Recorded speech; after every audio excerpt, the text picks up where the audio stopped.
Live your life within the moment. And don't go wait until the morning. You never know when it is over. All that I know is we'll get older. So let us dance this night away. Hi, everyone, and welcome back to another episode of Voices in Action, a podcast by Eastern Oregon Center for Independent Living. And before we begin, as always, please listen to the following important public service announcement from the late and Honorable Judy Heumann. Judy is the former United States Assistant Secretary of Special Education and Rehabilitative Services in the Clinton administration and the former U.S. State Department Special Advisor for International Disability Rights in the Obama administration. Recently, Judy starred in the Netflix documentary Crip Camp. Hello, my name is Judy Heumann. I'm here today to encourage you to please take your COVID vaccine. And if you have friends and family that haven't, please encourage them also. COVID is to be taken seriously. In addition to taking the vaccine, please use other protective methods. Wear a mask, use gloves, and sanitize frequently. If you need additional information, and you live in Eastern Oregon, you can contact EOCIL. Thank you, and protect yourselves and the community. Welcome, everyone, to Voices in Action, a podcast brought to you by Eastern Oregon Center for Independent Living, a global disability resource and advocacy center, where here we dive deep into the lived experiences of many individuals at the heart of policymaking, substance use, LGBTQI+ advocacy and support, and so much more. In each episode, where we'll explore personal stories from individuals that shed light on real-world impacts and how they shape the lives of those in our community. Join us as we get insights from those who've walked the path and are making strides. So stay tuned as we unravel the threads of policy and personal journey and discover how EOCIL is making a difference in the lives of people, one story at a time. Welcome, everyone, to Voices in Action, a podcast by Eastern Oregon Center for Independent Living, and I'm your host, Amador Perez. And for today's episode, I have the pleasure to talking to a few of the team members from OHDC. OHDC stands for Oregon Human Developmental Corporation, and I am here with, I'll start off with you. Hello everyone, my name is Angel Miranda. I'm a workforce consultant here with the Oregon Human Development Corporation. I've been here for going on 4 years this month in July. And I'm Jaime Valero with Office Manager, and I've been here 16 years. Hi everybody, my name is Estrella. I am a support specialist here and an OHP assister. I've been here for 2 years. I started in March 1st of 2022. Okay, well, thank you so much, you guys. It really does mean a lot. I know we've been trying to work on getting this to happen a lot sooner, but nonetheless, I'm more than happy to be here today to talk about some of the services you guys offer in terms of local and more statewide, because I did notice online when I was looking, you guys have multiple offices throughout the state, right? Just real quickly, how many offices do you have and what part of Oregon do you cover? Okay, so we have Ontario, Klamath Falls, Bend, Gresham, Hood River, Hermiston, the Dalles, Medford, Tillamook, and then we have an office in Nevada. In Nevada, okay. And is it just Nevada, really? Okay. We have the Nevada Human Development Corporation, which one individual does the work of the offices, and she travels back and forth trying to talk to ranchers, because that's the biggest agriculture work that's out there in Nevada. Okay, and are you guys trying to get more offices in different states? Because, like, just from the name itself, Oregon Human Development, I would just figure you're just an Oregon-based organization, but you have one in Nevada. Do you guys plan on like expanding more throughout the states? It just depends if there's opportunity that happens to come up. I did read in an AFOP newsletter, what is it called? AFOP. Farm Worker Opportunity Program. I can't remember what the first acronym stands for. But I read through there that maybe Hawaii is going to be giving up their organization. Okay. So that one might be open for bid. And then so what happens is that individuals from the organization in each state will go ahead and write a grant out to the government to see if they can go ahead and get funded in order to take care of Pacific State. But it's not something that we promote or want to do.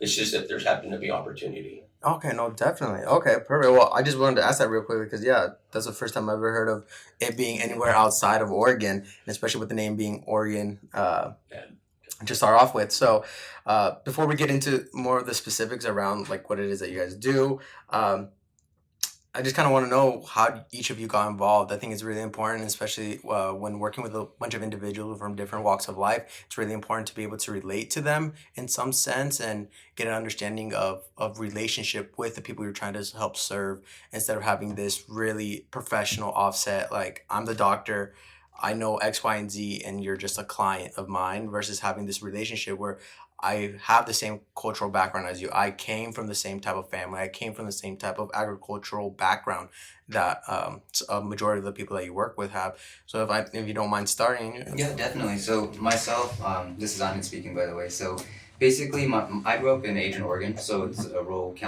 little city outside of about 30 minutes from Ontario, right? So my dad was actually a farm manager. And he did that for over 20 years, and I got to see him, work on tractors, plant, harvest, pretty much anything that farm workers do, right? So, fast forward, I applied for this position initially, and I started off doing the housing program. And with this housing program, it was during COVID, so there was an extreme need for, rental assistance during that time, a lot of evictions and things like that were happening. So kind of got into the organization through the COVID aspect of it in a temporary position.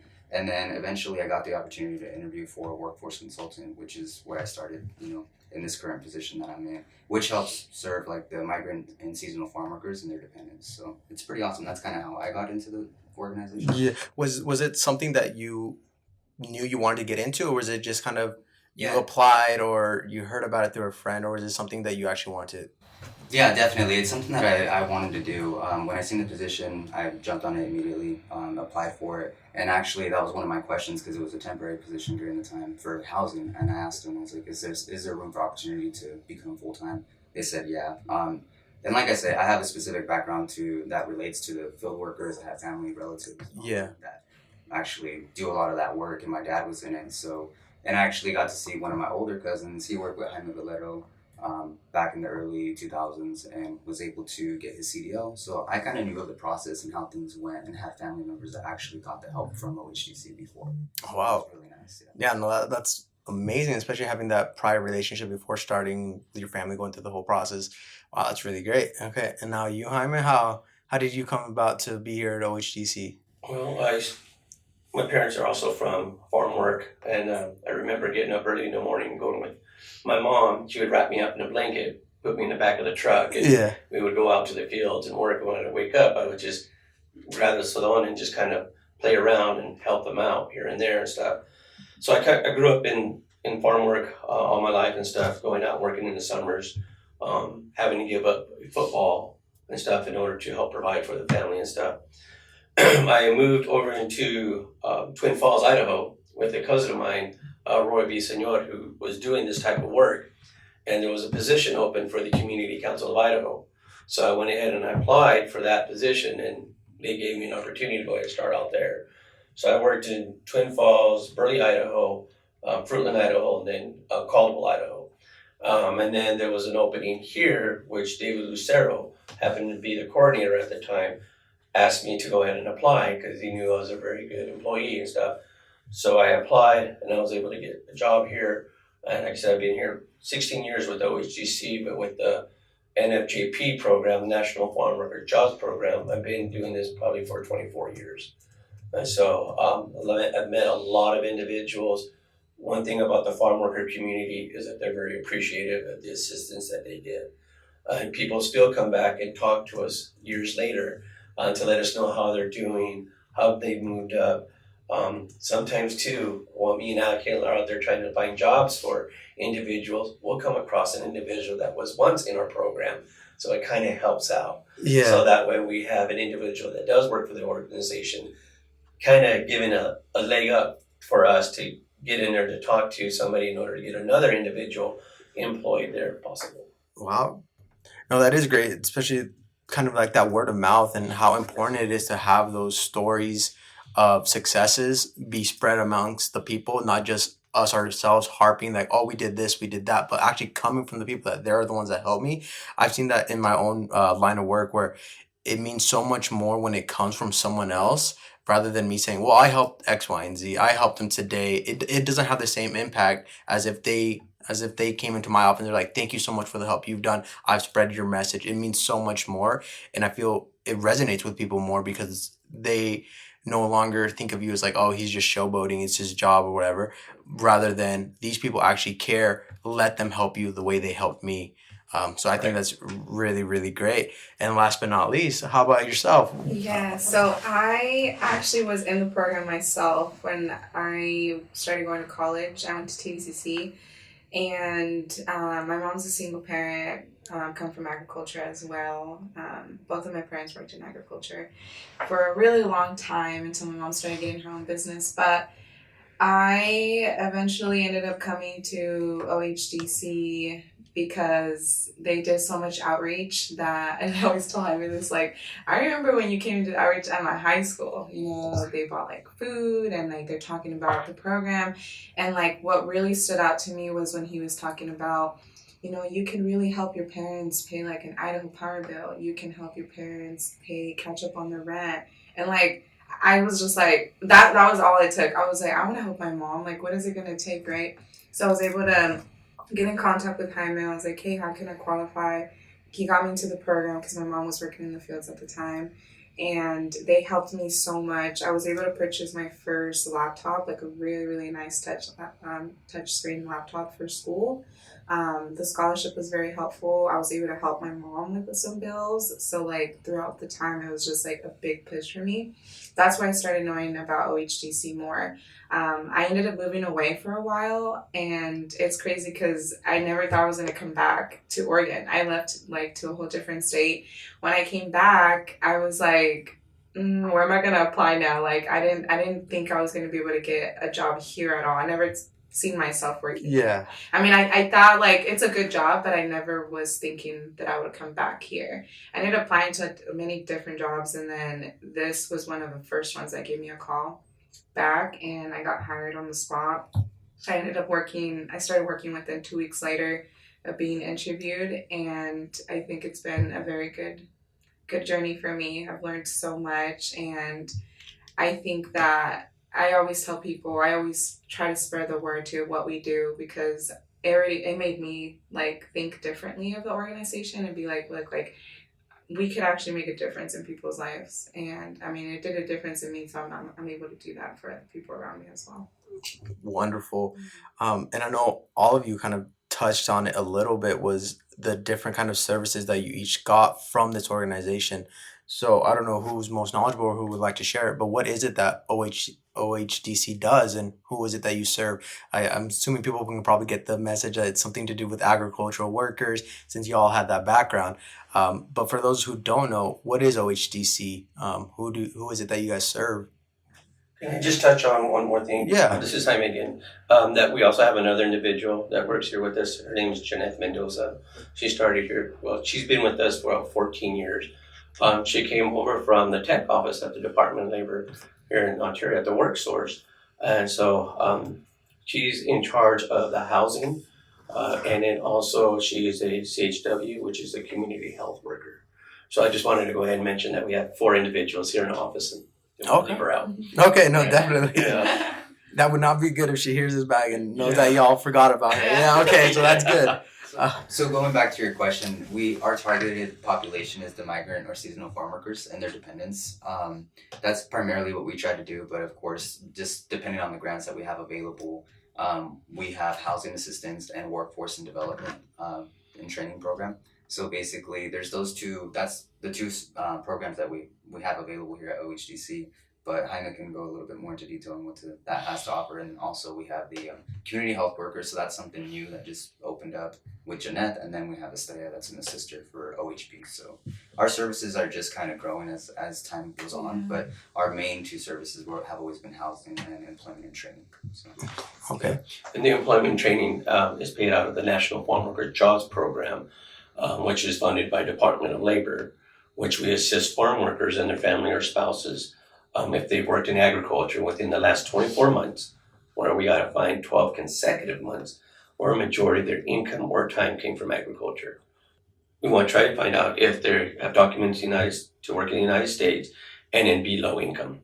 So those are three of the criteria that we have to meet in order to get into the National Farm Workers Job Program, employment and training, which we assist, like Angela was saying, with scholarships, skills upgrade in occupations that person wants to get into, or a totally new occupation outside of agriculture if the individual wants to go ahead and try to do something different in their career. Now, once we get them into the program, we help and guide them and assess them to try to help them be successful. If there are some barriers, we try to help overcome those barriers with skills training, skills upgrade, supportive services, and of course, counseling to try to help that individual stay on track, stay on their career path, and hopefully help them accomplish the goal that they set out for. Okay. And what necessarily is skills training? So what does that include? What do you normally see people struggle with that they need to have a skills training? It just depends. I mean, sometimes, for example, we have individuals that have barriers like not reading, writing, or speaking English. So we offer like English as a second language classes. We also offer them like typing, computer skills, like basic computer skills. So it can really just depend on the individual that is coming in to see us at the time. Okay.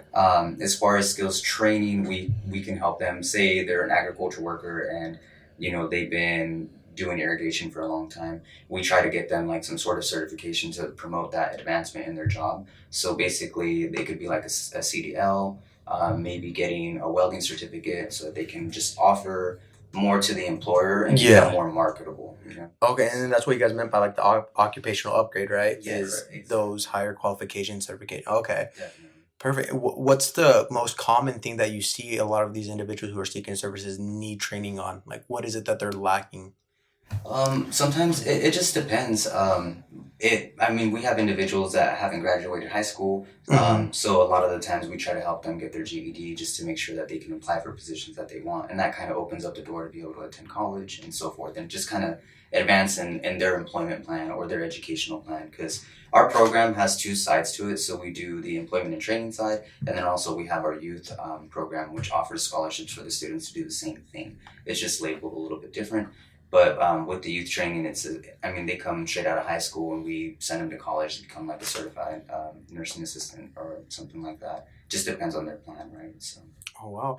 And those scholarships are open to any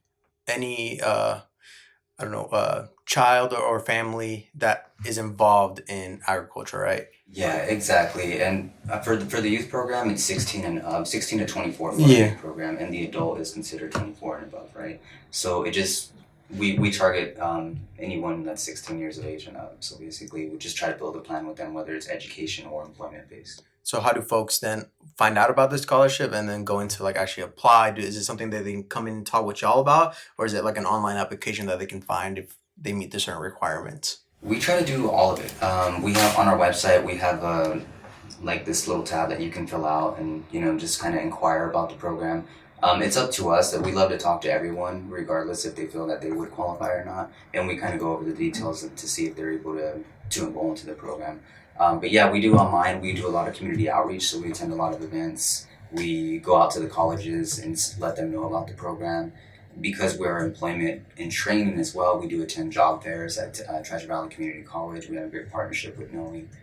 So it just really depends, but we try to be everywhere that we can be and where we're welcome. So. Oh, no, definitely. So, and then getting back into more of the people that you serve, is there a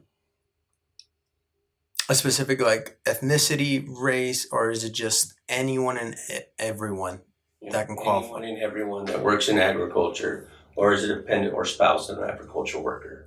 Doesn't matter what race, age, or whatever. It's just as long as they work in agriculture. Yeah. That's the targeted population that we serve. If an individual comes to us and they don't qualify, we do refer out to other agencies that can help out with the career path or wherever they're wanting to go into. So we work with the tech office, which is the Training and Employment Consortium, of course, WorkSource, which is the employment department here in Ontario and in Caldwell. We also work with other agencies such as Eastern Oregon Center of Independent Living, Community in Action, and other community partners throughout the Ontario and Treasure Valley. The Treasure Valley, and that's what you three here focus on, is this area, Ontario, right? How far out do you guys venture before you run into your other offices? We'll go from LeGrand all the way into Harney County, Malheur County, and then since we're all on the border, Ontario's on the border of Idaho, we can actually enroll individuals in the National Farm Workers Jobs Program, NFJP, into our employment and training component. Oh, okay. Okay, so if you're on the borders and you're working in agriculture and you would like to have some of our services, by all means, you're able to go ahead and come in and talk with us. We will let you know of our sister agency that is in Idaho, which is the Community Council of Idaho, that's in Caldwell. And we can possibly work together to use funds in order to help the individual obtain the occupation that they're after. Okay. And then, so you go as far down all the way Malheur County. How far inland do you go? Our next office is located in Hermiston, Oregon. So, Hermiston? Yeah, I mean, we kind of share that space in between there, but I mean, essentially we cover the areas that Jaime mentioned and try to, if we have to, of course, we can go a little further, and so we're statewide. So yeah, okay.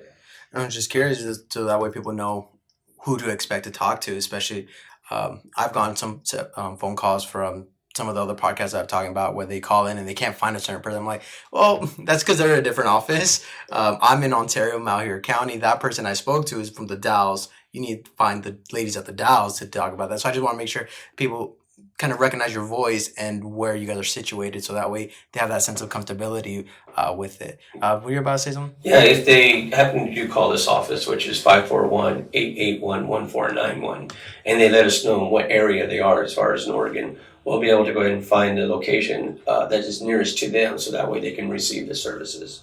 Okay, perfect.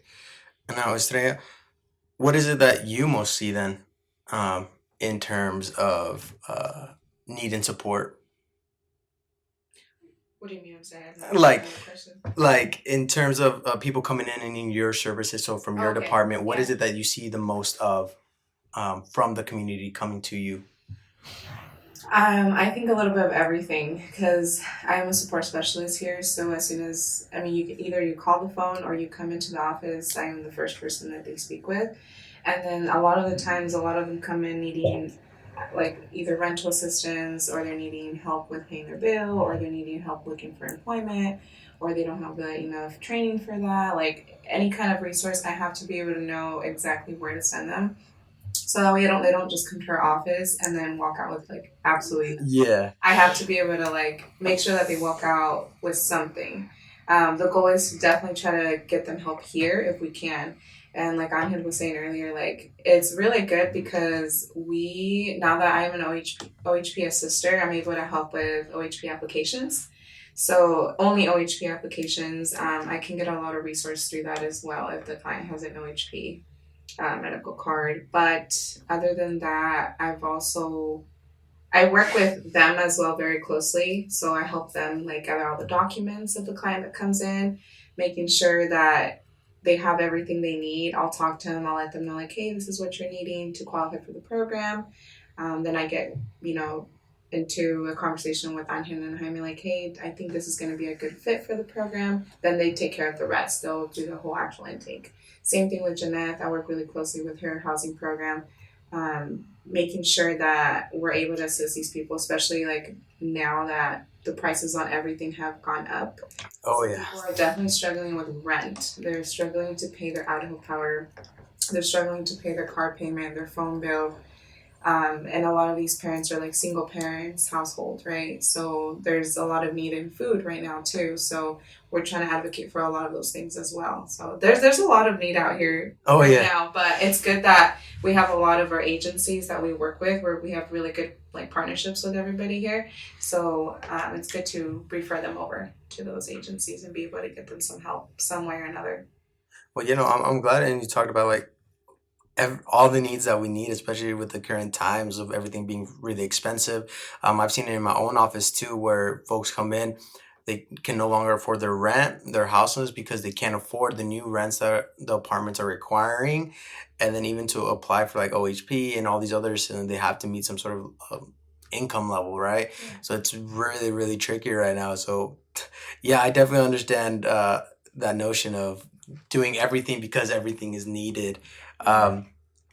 Yeah, so if you know of anybody that is needing, like, let's say they need rental assistance, right? Mhm. But they're also looking for a job, but they also don't have OHP, we can all take care of that here. All in one Yeah, one so visit. that's like the goal thing that we're trying to do here is making sure that they can just come here. Because another issue could be transportation for them, right? So Yeah. that way we don't send them to DHS. Well, DHS is a good one because they do like food benefits, medical.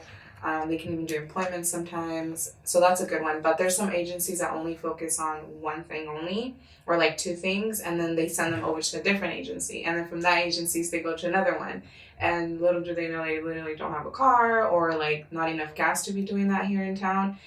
Yeah, so that's why we're here with our office. I think we're doing really good having a lot of those resources here. So that way it's just a one stop for them. That's great. And then that brings up a question, like especially with transportation, a lot of the folk who work in agriculture have to travel so far out of town in order to be at their job site. Do you guys help with transportation, or how do you help with that workaround? Are you connecting them to like local bus services or other departments? If they're working with a contractor, usually the contractor will provide some transportation to get them out to the fields and back. Okay. Once they get into town and they need to get around to appointments and stuff, there's the bus system that we have here, Ontario Transit, which we do work with some of the community partners in order to get them bus passes. So that way they can go ahead and use that bus pass for the month. Okay. Yeah, because that's something to me, because my family does a little bit from my grandpa's side, worked in agriculture, was a rancher, worked in orchards his entire life growing up, did almost everything under the sun in terms of being outdoors laborer. But to me, that's completely foreign. So I wouldn't have known that is something that they offer in terms of like transportation to and from places. Um, and just kind of following that train of thought, what is things in agriculture that most people get wrong or don't understand, when in terms of like you guys are saying you're helping a lot of these agricultural workers? What is it that you see most that people didn't realize they need assistance with, or that what all goes into agriculture? Well, a lot of, and this is kind of weird because when we talk to people, some of them don't even know the services that we have to offer. Yeah. They're like, well, I've never heard of this. I didn't know you guys had all these assistants, like Estrella and Angel and Jeanette and myself all have to provide. And so we let them know that we're here to help them and stuff and to help them address any of the issues that they may have. Now, as far as farm workers, there's the heat stress right now because temperatures are going up way above 100 and stuff. We're going to be passing out water to some of the field workers out in the field and to educate them on the heat stress, to let them know about the signs if they start feeling sick, if they start feeling confused and stuff, then they need to get in the shade and start drinking water. So we kind of educate them on that. A lot of the individuals who work out in the fields, I mean, they just know if they don't work, they don't earn money. Yeah. And so they push themselves and they push their bodies in order to try to be out there to work, to try to clean those fields or do the harvesting that feeds America. They're out there doing that hard work, back-breaking work in order to help provide for America.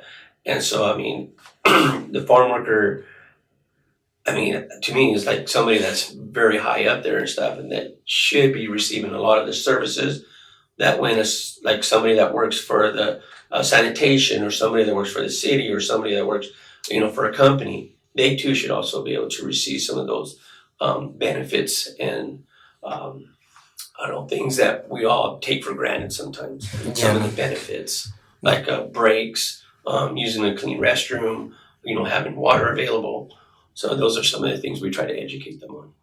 Is that a big problem with not having adequate breaks, adequate time for rest and to get water? Is that something you see often in? It just depends on which contractors and which field workers. Not all contractors or field workers go through a lot of that. But there's also a migrant seasonal farm worker rep out of the WorkSource, Oregon. There's Blas Guerra, and he'll go out there and he'll educate them also about all the services and benefits that they can receive for coming and seeing the community partners and stuff. And to educate the contractor or the farm worker, the farmer, of the rights and benefits that a farm worker should receive while working on their land. Yeah. Okay. I think a lot of it is education. So going back to what Jaime was mentioning, it's we offer our pesticide and safety training, right? Because a lot of the farm workers out there, my dad included, had a lot of pesticide exposure, right? So that can be anywhere from breathing issues to cancers later on, and I think a lot of the times they don't know the effects of that long term wise. So our job when we do these trainings is just to educate them on being able to be within, all the basically to be able to have the information to know where they're supposed to be and when they can be there. Also, like you mentioned, we do the heat stress, so that's a big one. A lot of the times we find like we go out into the fields and they don't have adequate shade, or the temperatures are over 98 degrees and they're supposed to have more breaks, for example. So we go there not only to educate the farm workers, but also the employers, and let them know, this is what's required with certain things. And it's a really informative training. It's not necessarily to, make them feel bad or put them in a position to feel like they're not doing their job correctly. Yeah. It's just one of those things that we like to inform the community. And not only that, it goes back to the children too. So the farm workers go out there in the field, and like I was explaining, they can have the pesticide exposure. And if they don't change their clothes before going in, or have like a separate hamper, or do the laundry separately from the rest of the family, all those chemicals can be transferred over into the other clothes and then start affecting the children. And that goes also into like the household materials, which is part of our training as well. So like there's cleaning supplies and there's these things that have that pesticide or chemicals in them. So we try to just inform them generally about all this information, just to make sure that they are aware and that they can actually make a change for their family members. So. Wow, yeah, that's something I didn't know. It's especially like, do you? I think I might have already asked it, and you might have mentioned it, but do you deal with a lot of like rights issues in terms of farm workers and stuff like that, and having to be advocates for them? Like in terms of, I'm going to the extreme here, but kind of like farm workers going on strike because they're not getting X, Y, and Z, or because the contractors are kind of abusing their power. Do you see a lot of that in Oregon or in I don't see very much of it, but I mean, if they do, we just refer them over to the Oregon Law Center, because they're the expertise, Yeah. lawyers that knows all the rights and rules and stuff, or we'll get them into bully, or of course the work source. If they have any complaints, if they're not getting breaks, if they're not moving the water or the rug or the toiletries that they need, then they go in and talk to the work source, Blascara, which will go ahead and push it up to the chain of command. So that way the state gets involved and then tries to kind of help educate the individual first, and then if need be, go further steps, but hopefully it doesn't reach that far. Okay. And then another question I have jotted down right now that came up is, I know when you were explaining, Jaime, that it's for documented individuals, do you run into a lot of undocumented individuals, and then how do you help those who are undocumented? We don't run into very many undocumented individuals. Yeah. Most of the individuals that we assist are all documented. Mm-hmm. Okay. Just curious because I know, especially having family in California, they run into a lot of people who migrate up here undocumented trying to work. They don't have the same opportunities as folks who are documented. But if you do ever run into individuals like that, where do you send them to, or what resources do they have in order to, maintain a stable job, to feed their family that are here in the States, or to be able to seek documentation? Is there anything that you guys send them to? Oregon Law Center, the lawyer referral hotline. Yeah. What I've done in my case, because sometimes they might not sometimes they come and they're needing like food. Yeah. Like something super simple to get them going, or rental assistance as well.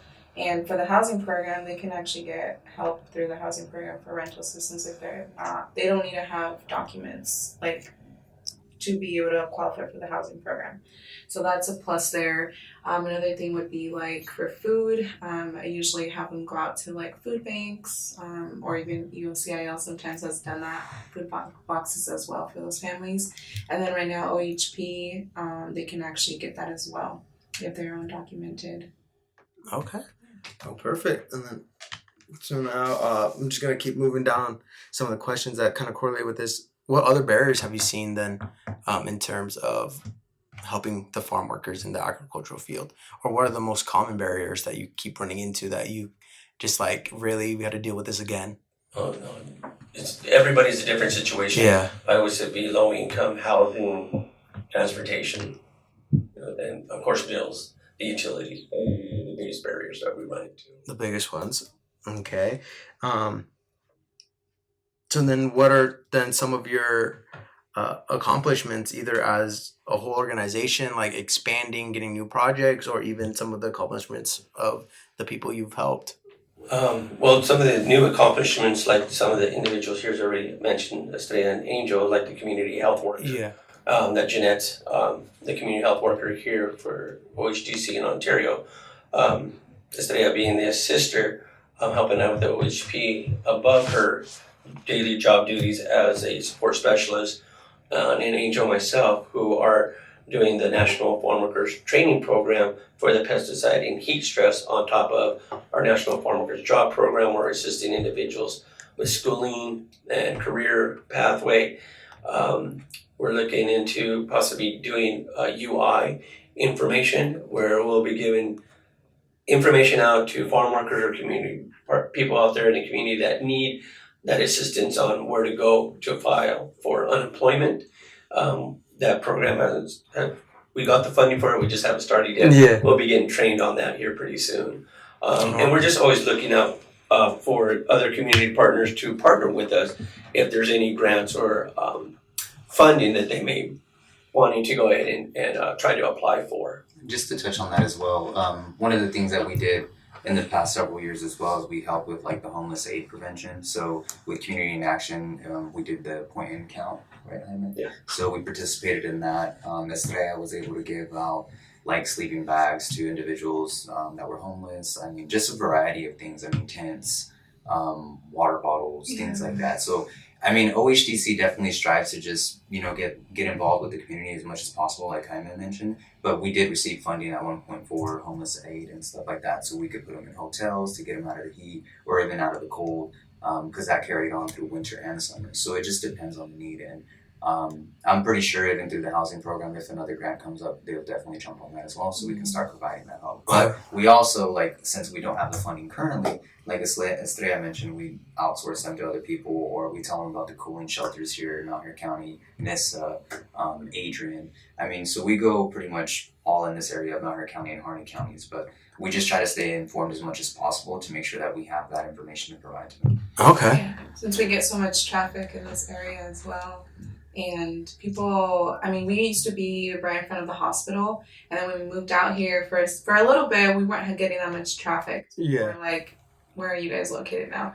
And now that people know where we're at, it seems like we're getting a lot more traffic. We're definitely getting more homeless community as well. So it's been challenging, but it's been very good because we've been able to learn and be able to pick up on what we need to do for these the community individuals. And our address is 1725 North Oregon Street here in Ontario. You beat me too. I was about to ask you if you wanted to mention that.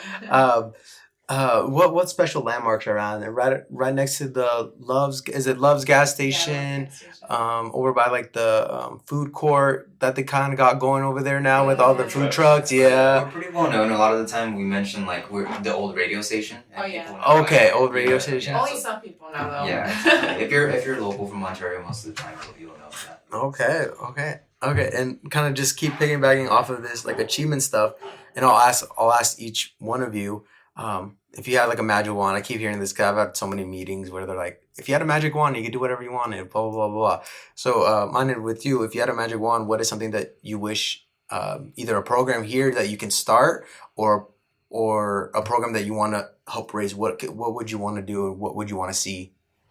That's a great question. I think for me, it's just whatever the community needs. I'm big on that. If we could, I'm happy that Estrella and Jeanette are able to offer more help with the support of the health aspect of that. Yeah. I feel like a lot of the time our clients aren't aware of the help that they can get.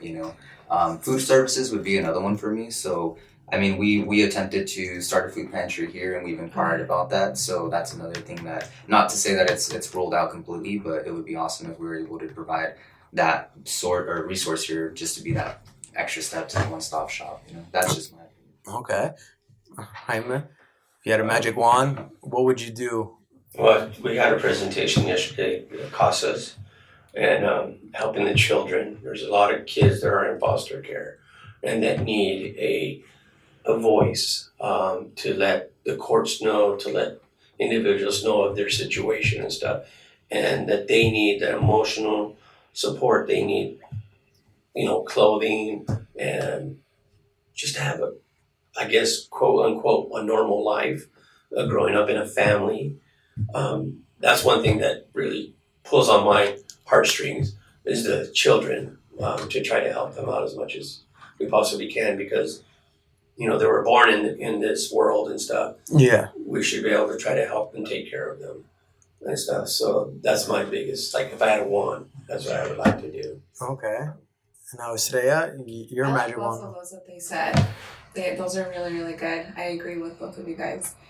For me, I think because of my experience with my mom, seeing her come from really deep agriculture work to building her own business has been very motivating to me. And I want to be able to tell other farm workers and agricultural workers that they could do the same as well. There is possibilities to build your own business, to maybe, I know that some farm workers honestly love staying in the agriculture, and there's some that will do that for the rest of their lives, but there's some that don't want to do that forever, and they want to set something better, for their kids. So maybe even building something to where we can help individuals, start their own business, educate them on those levels would be something I would like to do. No, it's wonderful. All three of you had really, really great things you would like to offer. So what can we as a community, I say that as myself, my organization, EOCIO, other community partners, or anyone listening to the podcast, how can we help support you guys in terms of making sure that you guys continue to provide the amazing work that you do and to be able to grow? Is there anything that we can help support you guys in? I know what you're doing right now. It's just getting the word out. Yeah. If they have questions, anybody have any questions, they're more welcome to give us a call. 541-881-1491. And we'll do our best to go ahead and get them the assistance that they need. So it's just getting the word out there. One thing that Estrella and Jeanette put together were our get-to-know sessions. So we would have those.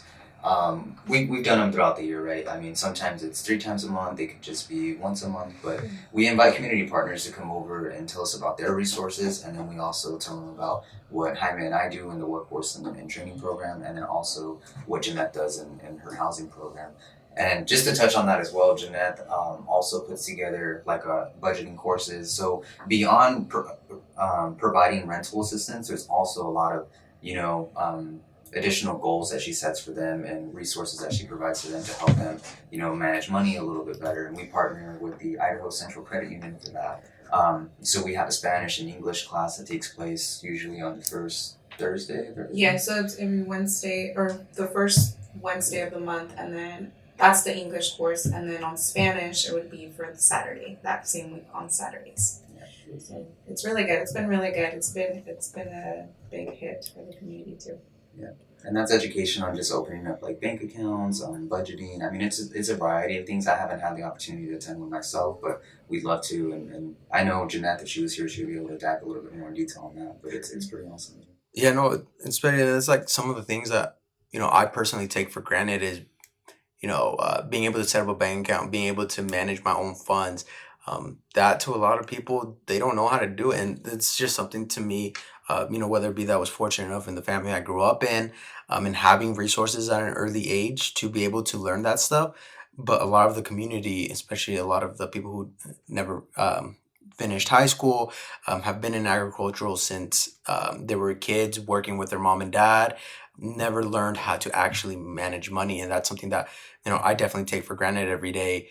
So that's super important and really cool that you guys do that in terms of providing extra services on top of what you guys already do, striving to do more and more.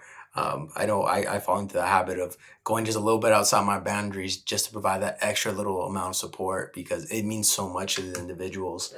I had a question that popped up in my mind as you guys were talking, and it refers back to the farm workers in terms of mental health. Is there anything that you guys notice around mental health when you're talking with farm workers? Any resources you have for cases of that? For mental health, we usually refer them out to Lifeways or the family therapeutical services. 'Cause they're the experts in that and stuff. And so we'll talk to the individual. Of course, our door is always open to listen and hear. And like I said, we'll refer out or get them to the services that they need. It could even be from project if they're experiencing any domestic violence or harassment, to, I don't know, having troubles with gambling, drugs and stuff. So try to get them to the professionals. All right. Well, thank you. That's almost all of the questions I have. So just before we close, did you want to say something? Yeah, in order to qualify for the housing program, you do also have to work in agriculture within the last 2 years. And then we look at the income for the month and for the last year where you have to be low income, be in need. And that's like if you're going to be evicted from your house or get your utilities disconnected. Okay. That's our target population, is the farm worker and stuff. Every once in a while, we will get some separate funding, sometimes very little, to help individuals who are non-farm workers. And so I just kind of wanted to throw that out there also. Okay. And real quick, do you know where people can go to figure out if they do qualify under agriculture? It's just to call us, we'll have a conversation and then kind of go from there. Because we'll ask those probing questions to figure out, where did you work out? How long were you there? What did you actually do there? And then we kind of come up with an assessment if they can or cannot be considered agriculture. Okay, got it. Okay. Yeah, because some of the things that are agriculture for the housing program may not be agriculture for the employment and training program. So I just also want to inform you guys on that, like landscaping. Yeah. Landscaping or the housing program is considered agriculture, but in the employment and training, it is not. More or less, I try to say, like for the employment and training, it's, I guess, growing what you can eat. Okay. Cannabis is not considered agriculture, but the other one is, I can't remember what it's called. It has to do with marijuana. But okay. No, it's all good. I was trying to think. Yeah, I would not, because I wouldn't think of landscaping either to be agriculture. When I think of agriculture, I think of what you said, like growing food, growing things that we consume or utilize in our everyday. So yeah, that's very interesting. I wouldn't have considered lawn care or anything like that as agriculture. Yeah, and they do allow that through the housing program. Okay, and then that would be something they would call you guys and figure out whether or not they do qualify under agriculture. Okay, perfect. Do you want our email address? Yeah, if you guys want to give that out, I'm more than happy to share it on here. And then also, I'll be sure to link it down below in the comments of the description. But yeah, if you want to share your email right now, go for it. Basically our name. Like mine is Jaime, Jaime .Valero, V's in Victor, ALERO at OHDC.org. Yeah, mine's Angel.Miranda at OHDC.org. Mine is Estrella.Toscano@OHDC.org. And then we have Janeth.Mendoza at OHDC.org. And Janeth is spelled JEANETH.Mendoza at OHDC.org. Perfect. And I'll be sure to link that in the description below, as well as your guys' website online. With that, I just kind of want to go off on like closing thoughts. Anything you guys want to add to the end? I'll ask each and every one of you. But Anand, is there anything you want the people to remember, either about your department or about what it is that you do?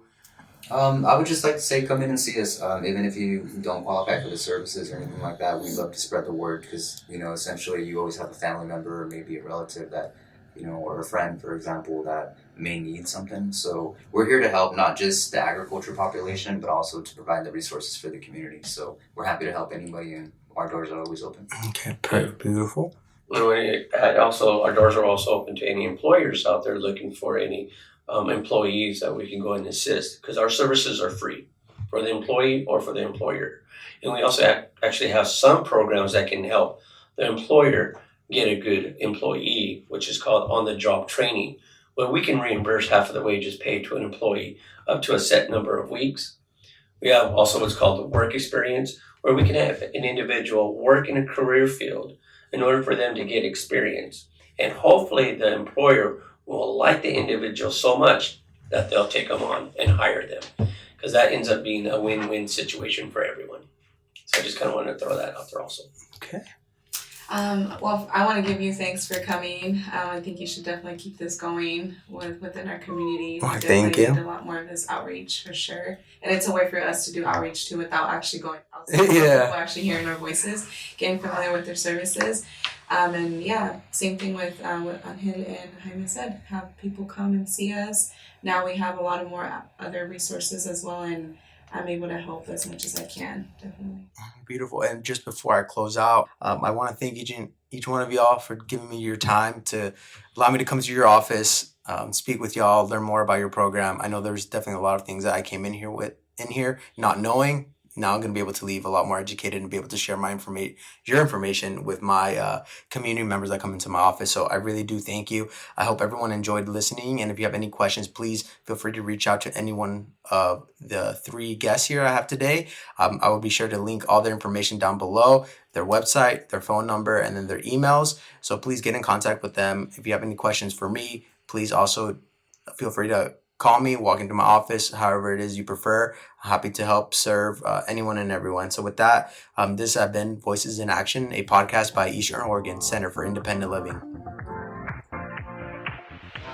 And as we close out this episode, like always, if you have any questions or comments about any of the material that we covered here today, I encourage you all to check us out online at www.eostil.org or interact with us and follow us on any one of our various social media platforms. We would love to hear your guys' comments and questions. So with that being said, we hope you enjoy this episode, and this has been Voices in Action.